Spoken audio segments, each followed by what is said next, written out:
আউযুবিল্লাহি মিনাশ শাইতানির রাজিম বিসমিল্লাহির রহমানির রহিম। আমি মোহাম্মদ শরীফুল ইসলাম, প্রভাষক, ব্যবসায় সংগঠন ও ব্যবস্থাপনা বিভাগ, বীর মুক্তিযোদ্ধা Abdul Hai college online class প্রোগ্রামে তোমাদের স্বাগতম। আমি প্রথমে ধন্যবাদ জানাই আমার ওই সকল শিক্ষার্থীদেরকে, তোমরা যারা গত ক্লাসটি খুব মনোযোগ সহকারে শিখেছো এবং বুঝেছো, এবং ক্লাসটিও তোমরা খুব মনোযোগ সহকারে দেখবে এবং বুঝবে। তোমরা মেগাবাইট খরচের কথা কিন্তু ভুলেও চিন্তা করবে না, জানার কথাটাই চিন্তা করবে। তো আমি তোমাদের গত ক্লাসে ব্যবস্থাপনার ধারণা এবং গুরুত্ব সম্বন্ধে আলোচনা করেছিলাম। আজকে আমি তোমাদের ব্যবসায় সংগঠন ও ব্যবস্থাপনার দ্বিতীয় পত্রের অর্থাৎ ব্যবস্থাপনা অংশের প্রথম অধ্যায়, এই প্রথম অধ্যায়ের ব্যবস্থাপনার উৎপত্তি ও ক্রমবিকাশ এবং ব্যবস্থাপনার কার্যাবলী নিয়ে আলোচনা করব। তো প্রথমে আসি ব্যবস্থাপনার উৎপত্তি ও ক্রমবিকাশ। অর্থাৎ গত ক্লাসে ব্যবস্থাপনার ধারণা মানে ব্যবস্থাপনা সম্বন্ধে তোমাদেরকে আমি ধারণা দিয়েছিলাম। আজকে তার উৎপত্তি অর্থাৎ কোথা থেকে কখন উৎপত্তি হয়েছে এবং ক্রমবিকাশ অর্থাৎ ক্রমান্বয়ে ওই ব্যবস্থাপনা যে ক্রমান্বয়ে বিকাশ হয়েছে আমি সে বিষয় নিয়ে আলোচনা করব। তো প্রকৃতপক্ষে ব্যবস্থাপনার উৎপত্তি ও ক্রমবিকাশ সম্বন্ধে সুনির্দিষ্ট তেমন তথ্য পাওয়া যায় না, তবে ধারণা করে নেওয়া হয় যে আদিম যুগে যখন মানুষ দলবদ্ধভাবে বাস করা শুরু করলো, মূলত তখন থেকে ব্যবস্থাপনার উৎপত্তি শুরু। তখন প্রত্যেকটা দলের একজন দলনেতা থাকতো। দলনেতা দলের সদস্যদের কর্মপন্থা, কিভাবে খাদ্য উপার্জন করতে হবে, কিভাবে শিকার করতে হবে, এভাবে তাদের নির্দেশনা দিত। তোমাদেরকে আমি এর আগেও একটা কথা বলছি, সেটা হচ্ছে যে ব্যবস্থাপনা কিন্তু শুধু ব্যবসা প্রতিষ্ঠান, শিল্প, কলকারখানাই না। ব্যবস্থাপনা হচ্ছে যে একটা পরিবার থেকে শুরু করে একটা রাষ্ট্র পর্যন্ত ব্যবস্থাপনা জড়িত। ব্যবস্থাপনা প্রত্যেকটা জায়গায়, অর্থাৎ ম্যানেজমেন্ট ইজ ইউনিভার্সাল। ব্যবস্থাপনা সার্বজনীন, ব্যবস্থাপনা প্রত্যেকটা জায়গায় আছে, একটা শিক্ষা প্রতিষ্ঠানেও আছে। তো ব্যবস্থাপনার উৎপত্তি ও ক্রমবিকাশকে ব্যবস্থাপনার বিশেষজ্ঞরা তিনটি ভাগে ভাগ করেছেন। একটা হচ্ছে যে ব্যবস্থাপনার প্রাচীন যুগ, আর একটা আছে ব্যবস্থাপনার মধ্যযুগ, আর একটা হচ্ছে ব্যবস্থাপনার আধুনিক। তো প্রথমে আসি ব্যবস্থাপনার প্রাচীন যুগটা হচ্ছে যে যীশু খ্রিস্ট অর্থাৎ হযরত ঈসা আলাইহিস সালামের জন্মের পূর্ব সময়কালকে ব্যবস্থাপনার প্রাচীন যুগ বলা হয়।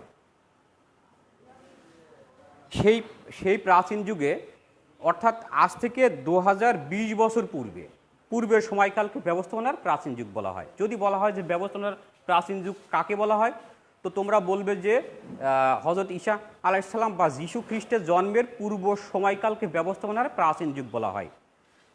তো ব্যবস্থাপনার প্রাচীন যুগে তখন মানব সভ্যতার বিভিন্ন উন্নয়ন সাধিত হয়েছে বিভিন্ন সভ্যতার মাধ্যম দিয়ে। তো আমাদের পৃথিবীর সবচেয়ে প্রাচীন সভ্যতা হচ্ছে মেসোপটেমিয়া সভ্যতা।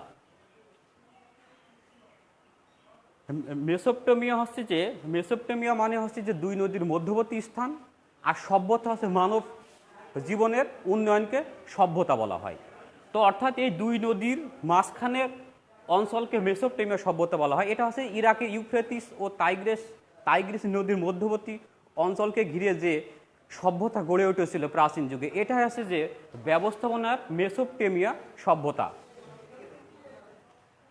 তো এই সময় মূলত এই সভ্যতার সমাজপতি ছিলেন হচ্ছে ধর্মগুরু বা পুরোহিতরা। এরাই সমাজের মানুষের কর্ম পরিকল্পনা, দিক নির্দেশনা, কীভাবে করবে না করবে, এভাবে তাদেরকে নির্দেশনা দেওয়া হতো। এরপর আসছে ব্যবস্থাপনায় মিশরীয় সভ্যতা। আজ থেকে অর্থাৎ খ্রিস্টপূর্ব 5000 অব্দ থেকে 525 অব্দ সময়কালকে ব্যবস্থাপনার অর্থাৎ এই সময়টা মিশরীয় সভ্যতা গড়ে ওঠে। কি বলবো যে খ্রিস্টপূর্ব 5000 থেকে 525 অব্দের মধ্যে মিশরের বিখ্যাত নীল নদের তীরে যে সভ্যতাটা গড়ে ওঠে এটাই হচ্ছে যে মিশরীয় সভ্যতা। এখানে তৎকালীন রাজা বা ফারাওদের ডেড বডিকে মমি করে রাখার জন্য সেই বিশ্ববিখ্যাত অর্থাৎ পৃথিবীর সপ্ত আশ্চর্যের একটি পিরামিড তৈরি হয়। তো পিরামিড তৈরি বলে দেয় যে তৎকালীন মিশরীয় সভ্যতায় ব্যবস্থাপনার কত উন্নত ছিল এবং কত দক্ষতা ছিল। এরপরে আসছে ব্যবস্থাপনার ব্যাবিলনীয় সভ্যতা। এটা হচ্ছে যে ইরাকের ইউফ্রেটিস ও টাইগ্রিস নদীর তীরে গড়ে ওঠে। ব্যবস্থাপনার ব্যাবিলনীয় সভ্যতায় ব্যবস্থাপনার অনেক কিছু নিদর্শন পাওয়া যায়। যেমন হচ্ছে যে তৎকালীন রাজা অর্থাৎ হাম্বুরাবিদের কোড অফ হাম্বুরাবি এই ব্যাবিলনীয় সভ্যতায় একটা উল্লেখযোগ্য অংশ। এছাড়া ব্যাবিলনের ঝুলন্ত উদ্যান ব্যবস্থাপনার একটি উল্লেখযোগ্য অংশ বহন করে। এরপরে আসছে হিব্রু সভ্যতা। ব্যবস্থাপনায় হিব্রু অর্থাৎ বনি ইসরায়েলদেরও অনেক শাসকদের শোষণের বিরুদ্ধে আন্দোলন করে একটা কল্যাণমুখী রাষ্ট্র গঠন করেছিলেন। তো আমরা হযরত মুসা আলাইহিস সালামের জীবনী পড়লে বা তার রাষ্ট্র গঠন বা পরিচালনা পড়লে বুঝতে পারবো যে তা আমি এখানে ক্লাস নিচ্ছি, ফোনটা কোথায় নিয়ে গেলাম কাহিনী। তো এরপরে ব্যবস্থাপনা অর্থাৎ ওই সময় মুসা আলাইহিস সালাম অনেক ব্যবস্থাপনায় অনেক অবদান রেখেছেন। এরপরে আসছে সৈনিক সভ্যতা। ব্যবস্থাপনায় চীনাদেরও অনেক অবদান আছে। সেটা হচ্ছে তৎকালীন চীন ছিল হচ্ছে জ্ঞান বিজ্ঞানের সূতিকাগার। কথাই ছিল যে তোমরা জ্ঞান অর্জনের জন্য সুদূর চীনে হলেও জ্ঞান অর্জন করতে যাবে। তো চীনে অনেক কিছু ওই সময় ব্যবস্থাপনার নিদর্শন পাওয়া গেছে। এরপরে আসছে গ্রিক সভ্যতা, অর্থাৎ গ্রিসে যে সভ্যতা গড়ে ওঠে। আমরা অ্যারিস্টটল প্লেটোর নাম অনেক শুনছি গ্রিক সভ্যতার। প্লেটোর সেই অর্থাৎ বিখ্যাত উক্তি ব্যবস্থাপনা সার্বজনীন অর্থাৎ ম্যানেজমেন্ট ইজ ইউনিভার্সাল, এটা একটা উল্লেখযোগ্য ব্যবস্থাপনার ক্ষেত্রে। এরপর আসছে রোমান সভ্যতা অর্থাৎ ইতালির সাত পাহাড়ের দেশ রোম। ইতালির রোম নগরীতে যে সভ্যতাটা গড়ে ওঠে সেটা হচ্ছে যে সেটাকে বলা হয় রোমান সভ্যতা। এখনও সেই সময় রোম সভ্যতায় গড়ে ওঠা রোমান আইন এখনও প্রচলিত আছে। এরপর আসছে ভারতীয় সভ্যতা। ব্যবস্থাপনায় কিন্তু ভারতীয়দের অনেক অবদান আছে। খ্রিস্টপূর্ব 321 খ্রিস্টাব্দে কৌটিল্যর বিখ্যাত অর্থশাস্ত্র, এখানে একটা রাষ্ট্রের কিভাবে অর্থ আসবে এবং সেই অর্থটা কিভাবে খরচ করতে হবে সেটা কিন্তু দিক নির্দেশনা দিয়েছে। অর্থাৎ এই অর্থ ব্যবস্থাপনার একটি উল্লেখযোগ্য গুরুত্ব বহন করে। তো এইটা ছিল হচ্ছে ব্যবস্থাপনার প্রাচীন যুগ। এরপরে আসছে ব্যবস্থাপনার মধ্যযুগ।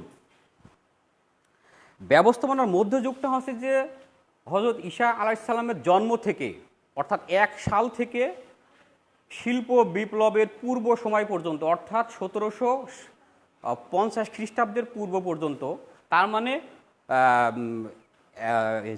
হযরত ঈসা আলাইহিস সালামের জন্ম থেকে 1750 খ্রিস্টাব্দের পূর্ব পর্যন্ত সময়কে ব্যবস্থাপনার মধ্যযুগ বলা হয়। ব্যবস্থাপনার মধ্যযুগের অর্থাৎ তৎকালীন সময়ে 570 খ্রিস্টাব্দে হযরত মুহাম্মদ সাল্লাল্লাহু আলাইহি সাল্লামের জন্ম হয়। সেটা হচ্ছে সৌদি আরবের বিখ্যাত কুরাইশ বংশে।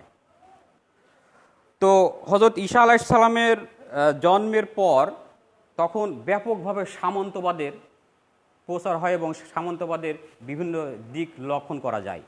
সেখানে মানুষের মধ্যে অন্যায় অনাচার সব কিছুই ছিল। এই অন্যায় অনাচারের বিরুদ্ধে মহামানব ইসলাম ধর্মের প্রবর্তক হযরত মুহাম্মদ সাল্লাল্লাহু আলাইহি সাল্লাম আন্দোলন করেছিলেন এবং উনি আন্দোলন করে একটি ইসলামী রাষ্ট্র কায়েম করেছিলেন এবং উনি দীর্ঘ 30 বছর ধরে সেই ইসলামী রাষ্ট্রটার এক্সটেনশন অর্থাৎ বিস্তার লাভ করেছে। তার মূলে ছিল হচ্ছে সুন্দর এবং দক্ষ ব্যবস্থাপনা, যার কারণে আমরা হযরত মুহাম্মদ সাল্লাল্লাহু আলাইহি সাল্লামকে পৃথিবীর সেরা ব্যবস্থাপক হিসেবে বিবেচনা করি। এরপরে আসছে আল ফারাবি।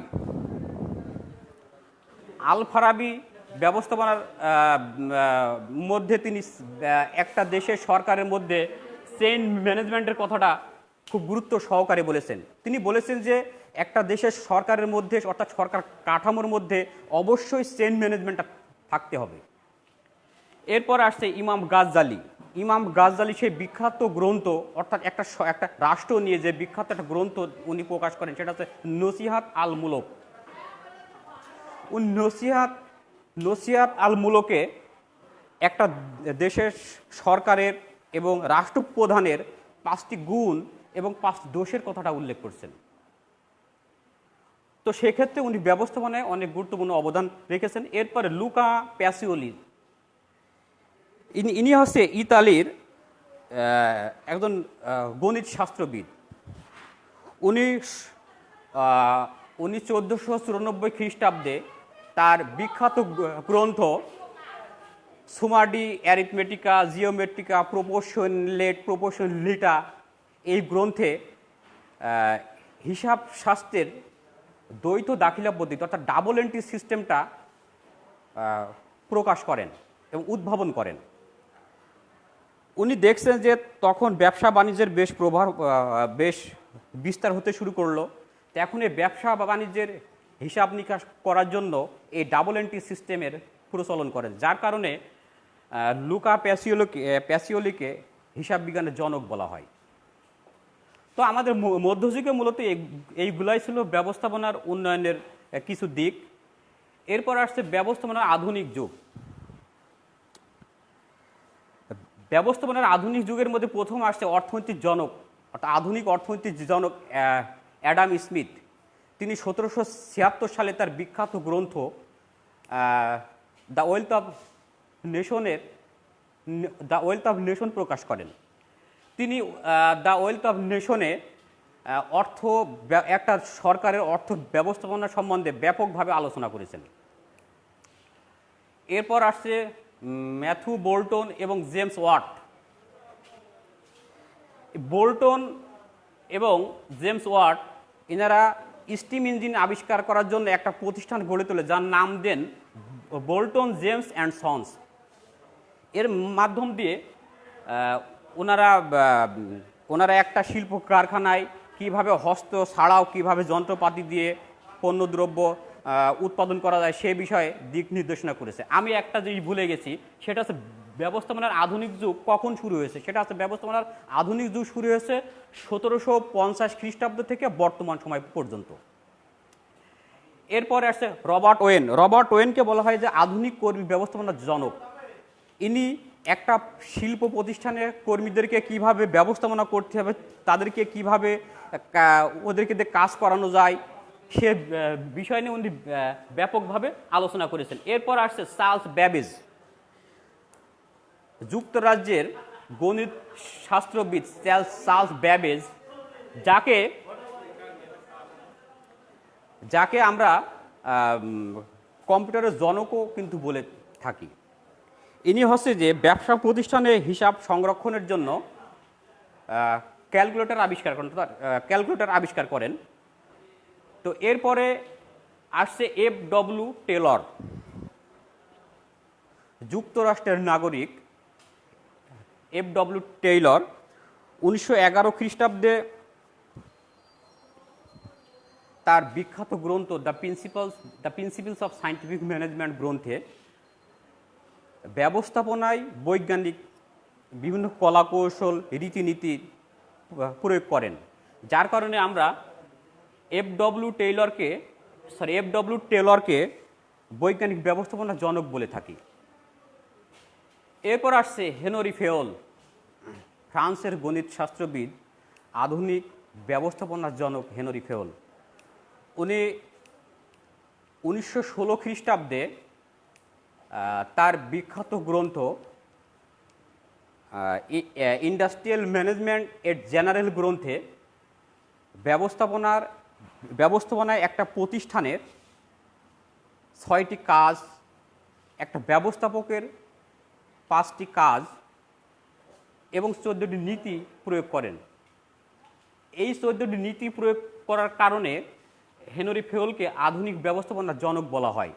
উনি ব্যবস্থাপনার উন্নয়নে অনেক ভূমিকা রেখেছেন। এই 14টা নীতির মধ্যেই একজন ব্যবস্থাপককে সফলতার শীর্ষে পৌঁছা দিতে পারে। এরপর আসছে ডগলাস ম্যাকগ্রেগর। যুক্তরাষ্ট্রের নাগরিক ডগলাস ম্যাকগ্রেগর, উনি তার বিখ্যাত থিওরি এক্স ওয়াই, অর্থাৎ এক্স থিওরি হচ্ছে যে কর্মী সম্বন্ধে পজিটিভ ধারণা এবং ওয়াই সম্বন্ধে কর্মী সম্বন্ধে নেগেটিভ ধারণা উনি প্রকাশ করেন। তো যার কারণে ওনাকে এক্স ওয়াই তত্ত্বের জনক বলা হয়। এরপর আসছে আব্রাহাম মাসলো। আব্রাহাম মাসলো ওনার সেই বিখ্যাত গ্রন্থ, অর্থাৎ বিখ্যাত তত্ত্ব হচ্ছে চাহিদা সোপান তত্ত্ব, অর্থাৎ নিড হায়ারার্কি থিওরি। উনি ব্যবস্থাপনায় চাহিদা সোপান তত্ত্বের প্রবর্তক। এরপর আসছে পিটার ড্রুকার। উদ্দেশ্য ভিত্তিক ব্যবস্থাপনার আছে প্রবক্তা পিটার ড্রুকার। ব্যবস্থাপনার উদ্দেশ্যে অর্থাৎ এমবিও এ বিষয় নিয়ে বিস্তারিত আলাপ করেছেন। তো শিক্ষার্থীরা, আমরা যেটা দেখছি যে ব্যবস্থাপনার উৎপত্তি ও ক্রমবিকাশ, অর্থাৎ ক্রমান্বয়ে কিন্তু ব্যবস্থাপনার বিকাশ ঘটেছে। তো প্রাচীন যুগ মেসোপটেমিয়ার সভ্যতা থেকে শুরু হয়েছে, হতে হতে মধ্যযুগ আসছে, তারপরে আসছে আধুনিক যুগ। আস্তে আস্তে আস্তে কিন্তু ব্যবস্থাপনার উন্নয়ন ঘটেছে এবং এখনও ঘটছে এবং ভবিষ্যতে ঘটবে। তো এটাই ছিল হচ্ছে ব্যবস্থাপনার উৎপত্তি ও ক্রমবিকাশ। আমরা এবার আলোচনা করব ব্যবস্থাপনার কার্যাবলী সম্বন্ধে।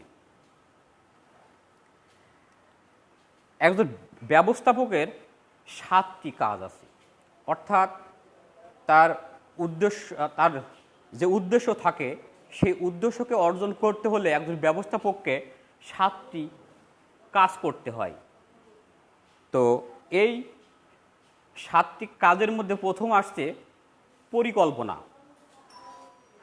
পরিকল্পনা হচ্ছে একটি চিন্তন মননশীল প্রক্রিয়া, অর্থাৎ ভবিষ্যতে কি করা হবে তা আগে থেকে চিন্তা ভাবনা করাকে পরিকল্পনা বলা হয়। পরিকল্পনা হচ্ছে ব্যবস্থাপনার প্রথম ধাপ। তো এরপরে আসছে সংগঠন। এই প্রথম ধাপ অর্থাৎ পরিকল্পনাকে বাস্তবে রূপদান করাই হচ্ছে যে সংগঠনের কাজ। অর্থাৎ আমি একজন ব্যবস্থাপক যে পরিকল্পনা করবেন সেই পরিকল্পনা মাফিক সব কিছু ব্যবস্থা করা, সব কিছু গঠিত করা, এটা আছে যে সংগঠন প্রক্রিয়ার কাজ। এরপর আসছে 3 নাম্বার কর্মী সংস্থান। সব কিছু সংগঠিত করার পরে ওটাকে পরিচালনার জন্য কর্মী নিয়োগ দিতে হয়, অর্থাৎ নিয়োগ বিজ্ঞপ্তি দিতে হয়, কর্মী বাছাই করতে হবে এবং দক্ষ এবং যোগ্য কর্মী নির্বাচন করাই হচ্ছে যে কর্মী সংস্থানের কাজ। এরপর 4 নাম্বার আসছে নির্দেশনা। কর্মী নিয়োগ দিলেই হবে না, তারা কিভাবে কাজ করবে এই ডিরেকশন অর্থাৎ নির্দেশনা দেওয়াকেই ব্যবস্থাপনার নির্দেশনা বলা হয়। অর্থাৎ ব্যবস্থাপনা কার্যাবলীর এটা 4 নাম্বার ধাপ। এরপরে আসছে হচ্ছে যে 5 নাম্বার প্রেরণা, অর্থাৎ ইংরেজিতে যাকে বলে মোটিভেশন। কথায় আছে যে ঘোড়া যদি পানি না খাইতে চায় তাকে জোর করে পানিতে নামানো যাবে, কিন্তু পানি খাওয়ানো যাবে না। তো কর্মী যদি কাজ করতে না চায় তাহলে কিন্তু কর্মীকে জোর করে কাজ করানো যায় না, সে কিন্তু ফাঁকিবাজি করবেই। তো আমরা 5 নাম্বার স্টেপে আসি প্রেরণা, অর্থাৎ ওদেরকে উৎসাহ দেওয়া। একটা কর্মীকে যদি সঠিকভাবে উৎসাহ দেওয়া হয় তাহলে তার মধ্যে থেকে কাজ আদায় করা সম্ভব। এই প্রেরণা হচ্ছে যে 2 প্রকার, একটা হচ্ছে যে আর্থিক প্রেরণা আর একটা হচ্ছে অনার্থিক প্রেরণা। এরপর 6 নাম্বার আসছে সমন্বয় সাধন। 6 নাম্বার স্টেপে এসে একজন ব্যবস্থাপক দেখবেন যে তার ব্যবস্থাপনার যে অর্থাৎ তার প্রতিষ্ঠানে যে বিভিন্ন বিভাগ এবং উপবিভাগ আছে এই বিভাগের মধ্যে কাজগুলো ঠিকঠাক মতো হচ্ছে কি, অর্থাৎ সমন্বয় হচ্ছে কি সেটা দেখাই হচ্ছে যে সমন্বয় সাধনের কাজ। এরপরে শেষ যে ধাপ 7 নাম্বার ধাপ আসছে নিয়ন্ত্রণ। এই 7 নাম্বার ধাপে এক ব্যবস্থাপক দেখেন যে তার প্রতিষ্ঠানের টপ টু বটম সব কিছু নিয়ন্ত্রণে আছে কি এবং তার যেভাবে পরিকল্পনা ছিল এবং সে পরিকল্পনা মাফিক তার কাজগুলো সব হয়েছে কি, এটা দেখাই হচ্ছে যে 7 নাম্বার স্টেপ আছে নিয়ন্ত্রণ। তো প্রিয় শিক্ষার্থীরা, আজকে আমরা ব্যবস্থাপনার উৎপত্তি ও ক্রমবিকাশ এবং ব্যবস্থাপনার কার্যাবলী সম্বন্ধে আলোচনা করলাম। তো তোমরা যদি এর মধ্যে কোনো টপিকস বা কোনো কিছু বুঝতে অসমর্থ হও তাহলে অবশ্যই কমেন্টস করবে, প্রয়োজনে ফোনও করতে পারো। আর বাড়িতে বসে না থেকে ঠিকমতো লেখাপড়া করবে, আর সময়ের অপচয় করবে না, খুব জরুরি প্রয়োজন ছাড়া বাড়ির বাইরে বের হবে না, এবং বাংলাদেশ সরকারের স্বাস্থ্য মন্ত্রণালয়ের স্বাস্থ্যবিধিটা সঠিকভাবে মেনে চলার চেষ্টা করবে। এই বলে আমি আজকের ক্লাস শেষ করছি। খোদা হাফেজ।